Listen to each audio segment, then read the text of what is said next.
Okay, hello guys, happy tracking channel everyone. Sa inyong lahat guys, kamusta kayo? Ayun, sakto may nabutan tayo dito 6WF1. Ayan, sa common rail type, no? Bagong dating guys. Ayan, nasa kanan pa ang manubela. Oh, ganda. Pakita ko sa inyo. Sakto. Nagbababa, nag-unload. Oh, pakita ko sa inyo.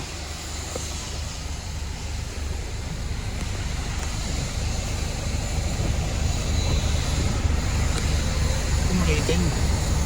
Ayan, ito yung kanyang Odo. 526,973. Ito ang kanyang loob. Ayan, napakaganda. Manual transmission. Ayan, no?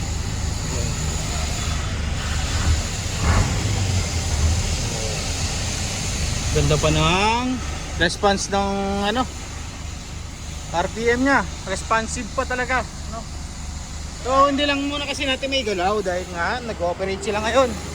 Nagbababa sila ng nag-unload sila ng laman ng truck. Yan, kung naririnig nyo guys, nag-unload sila ng forward na wing van.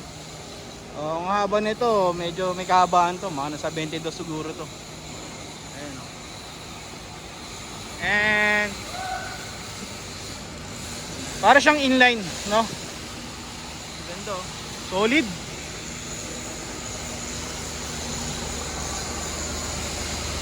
Original molye pa ito to.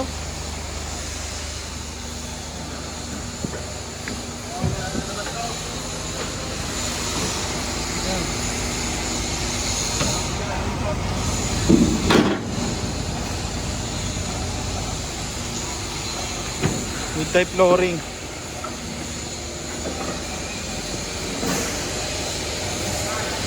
Double door, double lock. Sariwa guys. So ang presyo nito, maaari ito mga 2.2. Wala nang murang inline ngayon guys.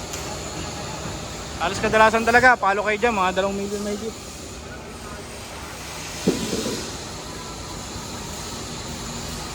Parang pogi.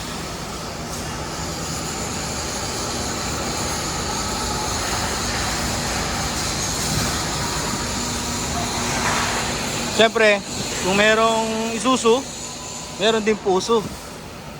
Pero ito CRDI. Wing van, new face. Naalala ko, pinaghanap sa atin ng mga ganitong klaseng unit. Pero gusto nyo kasi mga original molye. Kagaya nito. Yan. Original molye. Boss. Yan. So, yan. Balikan ko kayo guys.